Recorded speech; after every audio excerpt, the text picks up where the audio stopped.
Activities पर आवश्यक तौर पर रोक लगाई गई थी। साथ ही वो एरियाज़ जो हॉटस्पॉट्स या कंटेनमेंट जोन में नहीं हैं, खासकर ग्रामीण क्षेत्र, वहाँ पर अर्थव्यवस्था की एफिशिएंसी को बढ़ाने के लिए तथा कृषि कार्यों को कार्यात्मक बनाए रखने के लिए 20 अप्रैल तक कुछ अतिरिक्त गतिविधियों की अनुमति दी गई है। इसी श्रृंखला में गृह मंत्रालय ने 21 अप्रैल को अपने पत्र द्वारा सभी राज्य सरकारों को स्पष्ट किया है कि सीनियर सिटीजन्स की बेड साइड अटेंडेंट और केयर गिवर सेवाएं एग्जेम्प्ट सर्विसेज हैं। इसके अलावा पब्लिक यूटिलिटीज़ में प्रीपेड मोबाइल कनेक्शंस की रिचार्ज फैसिलिटी भी एग्जेम्प्ट सेवाओं में शामिल है। ज़रूरी वस्तुओं की उपलब्धता को ध्यान में रखते हुए यह फिर से स्पष्ट किया गया है कि शहरी क्षेत्रों में स्थित खाद्य प्रसंस्करण उद्योग जैसे milk processing units, bread factories, आटा और दाल मिलों को भी छूट प्राप्त है। गृह मंत्रालय ने अपने 21 अप्रैल के आदेश द्वारा बीज और हॉर्टिकल्चर प्रोड्यूस के आयात निर्यात संबंधी सुविधाओं को, कृषि और हॉर्टिकल्चर के क्षेत्र की रिसर्च संस्थाओं को तथा मधुमक्खी उत्पाद एवं शहद संबंधी आवाजाही को छूट दी है। विद्यार्थियों के लिए शैक्षिक किताबों की दुकानों और गर्मी के मौसम को देखते हुए इलेक्ट्रिक फैंस की दुकानों को खोलने की अनुमति भी दी गई है। लाखों भारतीय मर्चेंट शिपिंग वेसल्स पर काम करते हैं। ऐसा देखने में आ रहा है कि भारतीय सी फेयरर्स लॉकडाउन की वजह से जहाज़ों पर स्ट्रैंडेड हैं या जहाज़ों पर ड्यूटी ज्वाइन नहीं कर पा रहे हैं। इस वजह से ये चिंता भी है कि अन्य देशों के सी फेयरर्स ऐसे जहाज़ों पर भारतीय सी फेयरर्स की जगह ले सकते हैं। इसको मद्देनज़र रखते हुए सरकार ने उनके साइन ऑन और साइन ऑफ के लिए 21 अप्रैल को एक स्टैंडर्ड ऑपरेटिंग प्रोसीजर जारी किया है। लॉकडाउन के एनफोर्समेंट देश में कुछ घटनाओं को छोड़ अधिकांश स्थानों पर संतोषजनक चल रहा है। आर्थिक गतिविधियों में खासकर ग्रामीण क्षेत्रों में प्रगति हो रही है।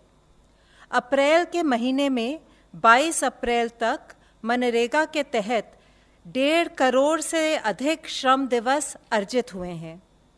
जो क्षेत्र हॉटस्पॉट या कंटेनमेंट जोन में नहीं है, वहां गृह मंत्रालय के निर्देशानुसार राज्य सरकारें औद्योगिक इकाइयों को सुव्यवस्थित तरीके से शुरू करवाने में लगी हुई हैं। कई स्थानों पर food processing units, special economic zones और एक्सपोर्ट ओरिएंटेड यूनिट्स इत्यादि जो पहले से ऑपरेशनल थी, उसमें भी वृद्धि हुई है। सड़क निर्माण, ईंट भट्टों, सीमेंट फैक्ट्रीज आदि से संबंधित कार्य भी शुरू हो गए हैं। कई कार्यों में प्रवासी श्रमिकों को भी रोजगार दिया जा रहा है। औद्योगिक इकाइयों की समस्याओं का फीडबैक लेकर उनको दूर करने के कदम भी उठाए जा रहे हैं। इस संदर्भ में होम सेक्रेटरी ने और सेक्रेटरी डीपीआईटी ने अभी इंडस्ट्री एसोसिएशंस के साथ वीडियो कॉन्फ्रेंसिंग पर मीटिंग की। जो इंडस्ट्रियल एक्टिविटीज़ परमिटेड है, उनको किस प्रकार से सुचारू रूप से चलाएं और आर्थिक गतिविधियों को गतिशील करें, इस पर भी चर्चा की है। हमारे चिकित्सा क्षेत्र के भाई और बहन बड़ी निष्ठापूर्वक खुद की परवाह किए बिना कोविड-19 से हमें बचाने के लिए महत्वपूर्ण योगदान दे रहे हैं। इस संदर्भ में माननीय सर्वोच्च न्यायालय ने भी आदेश दिया है कि डॉक्टर्स और मेडिकल स्टाफ को पर्याप्त सुरक्षा दी जाए।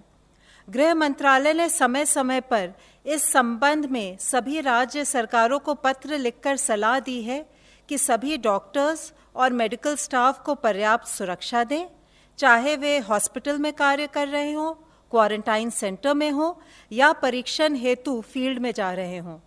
माननीय गृह मंत्री जी ने इंडियन मेडिकल एसोसिएशन के साथ बैठक की और मेडिकल प्रोफेशनल्स की सुरक्षा का आश्वासन दिया। माननीय गृह मंत्री जी के निर्देशानुसार गृह मंत्रालय ने 22 अप्रैल को पत्र लिखकर सभी राज्यों को कहा है कि वे अपनी जिम्मेदारी का निर्वहन करें और IMA के लोकल चैप्टर के साथ मिलकर मेडिकल प्रोफेशनल्स को की पर्याप्त सुरक्षा हेतु जो कदम उठाने हैं उनको सुनिश्चित करें। चिकित्सा टीमों की सुरक्षा के लिए जो कदम उठाए गए हैं उनकी जानकारी भी IMA के लोकल चैप्टर के साथ साझा करें। इससे स्वास्थ्य कर्मी विश्वस्त होंगे कि वे सुरक्षित हैं। इस संबंध में जिला एवं राज्य स्तर पर नोडल ऑफिसर्स को भी नियुक्त करें जो मेडिकल प्रोफेशनल्स की सुरक्षा संबंधी समस्याओं का निदान कर सके।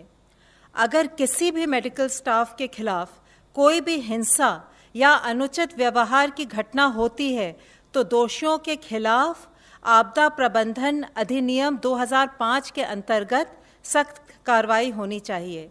इसके बारे में जनता में भी जागरूकता पैदा करनी चाहिए। हमारी उम्मीद ये है कि इन सब कदमों से लॉकडाउन सफल रहेगा, एक्टिविटीज़ सुचारू रूप से प्रारंभ होंगी तथा हम कोविड-19 की चेन को तोड़ने में कामयाब होंगे। धन्यवाद। धन्यवाद। मैं रिक्वेस्ट करता हूँ हेल्थ मिनिस्ट्री रिप्रेजेंटेटिव से, प्लीज। कल से पिछले 24 घंटे में अगर देखें तो देश में 1409 total positive confirm cases additional आए हैं, which takes our total confirm cases to 21,393। इन केसों में अगर देखें तो total cases under active medical supervision 16,454 हैं। एक पॉजिटिव न्यूज़ के रूप में मैं आप लोगों की दृष्टि में लाना चाहूँगा कि अब तक टोटल 4,257 लोग क्योर हो चुके हैं। इवन कल में ही 388 एडिशनल पेशेंट्स क्योर हुए हैं, जो कि हमारा टोटल रिकवरी रेट देखें तो 19.89% तक लेकर जाता है। इसके साथ ही पिछले 28 जिलों में, जैसे कि इससे पहले हम आप लोगों की दृष्टि में लाए हैं, 4 जिले थे जहां पर कोई केस नहीं आए थे, अब वह संख्या बढ़कर 12 हो चुकी है। 8 नए जिले ऐड हुए हैं, वह हैं चित्रदुर्ग कर्नाटका में, छत्तीसगढ़ में बिलासपुर, इम्फॉल वेस्ट मणिपुर में, आइजवाल वेस्ट मिजोरम में, भद्राद्री कोत्तागुड़म तेलंगाना में, पीलीभीत उत्तर प्रदेश में, SBS नगर पंजाब में और साउथ गोवा के अंदर। इसके साथ ही देश में 78 ऐसे डिस्ट्रिक्ट्स हैं जहां पर पिछले 14 दिनों से कोई केस नहीं आया है। हमें हर संभव मिलकर यही कोशिश करनी है कि ऐसे जिलों की संख्या निरंतर बढ़ती रहे। इस स्थिति के अंदर देखें तो 33 नए जिले ऐड हुए हैं, जो कि 9 स्टेट में ऐड हुए हैं जहां पर कि पिछले 14 दिनों से कोई केस नहीं आया है। साथ ही माननीय राष्ट्रपति जी ने कल एक ऑर्डिनेंस जारी किया जिसके तहत एपिडेमिक डिजीज एक्ट 1897 को अमेंड किया गया है। इस ऑर्डिनेंस को कहा है एपिडेमिक डिजीज अमेंडमेंट ऑर्डिनेंस 2020। इसके अनुसार कोई भी व्यक्ति हेल्थ केयर सर्विस प्रोफेशनल के अगेंस्ट वायलेंस के किसी भी एक्ट में इंडल्ज ना करे या एपिडेमिक के दौरान किसी भी प्रॉपर्टी को कोई भी लॉस या नुकसान ना पहुंचाए। अगर कोई भी व्यक्ति हेल्थ केयर सर्विस प्रोफेशनल के साथ वायलेंस कमिट करते हैं या तो उनको 3 महीने से लेकर 5 साल तक की सज़ा दी जा सकती है। साथ ही 50,000 रुपये से लेकर 2 लाख रुपये तक का फाइन भी उनके ऊपर लेवी किया जा सकता है। इसके साथ ही अगर कोई किसी हेल्थ प्रोफेशनल को जो कि एपिडेमिक ड्यूटी में लगे हुए हैं उनके साथ कोई ग्रीवियस हर्ट अगर उनको देते हैं तो उसकी सज़ा बढ़कर 6 महीने से 7 साल तक हो सकती है और फाइन भी 1 लाख रुपये से 5 लाख रुपये तक उस पर लगाया जा सकता है। इस एक्ट के तहत किया हुआ कोई भी ऑफेंस कॉग्नाइजेबल है और नॉन बेलेबल रहेगा। जो भी पर्सन इस एक्ट के तहत कन्विक्ट किए जाएंगे उनको कंपेंसेशन भी पे करने के लिए वे लायबल होंगे और कंपेंसेशन जो हो सकता है वह जो भी फेयर मार्केट वैल्यू होगी डैमेज प्रॉपर्टी की या जो लॉस उन्होंने कमिट किया है उसकी ट्वाइस द अमाउंट हो सकता है। मेरी आप सब लोगों से यही विनती है कि हमारे जितने भी कोविड योद्धा हैं हमें उनका सपोर्ट लेना है। हमें ये जानना चाहिए कि वह सब हमारे आदर और सम्मान का पात्र हैं। इसके साथ ही आरोग्य सेतु के बारे में हम विभिन्न माध्यमों के जरिए आपसे बात कर रहे हैं। इसी श्रृंखला में मैं दिखाना चाहूँगा सेतु मेरा बॉडीगार्ड है और आपका भी।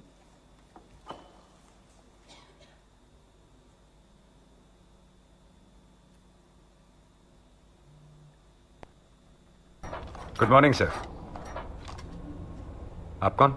सर मैं आपका नया बॉडीगार्ड सेतु। सेतु? लेकिन मेरे पास तो ऑलरेडी बॉडीगार्ड्स हैं। सर मैं एक अलग टाइप का बॉडी गार्ड हूँ। कोरोना वायरस से आपकी बॉडी को सिर्फ सेतु ही गार्ड कर सकता है। कोरोना वायरस से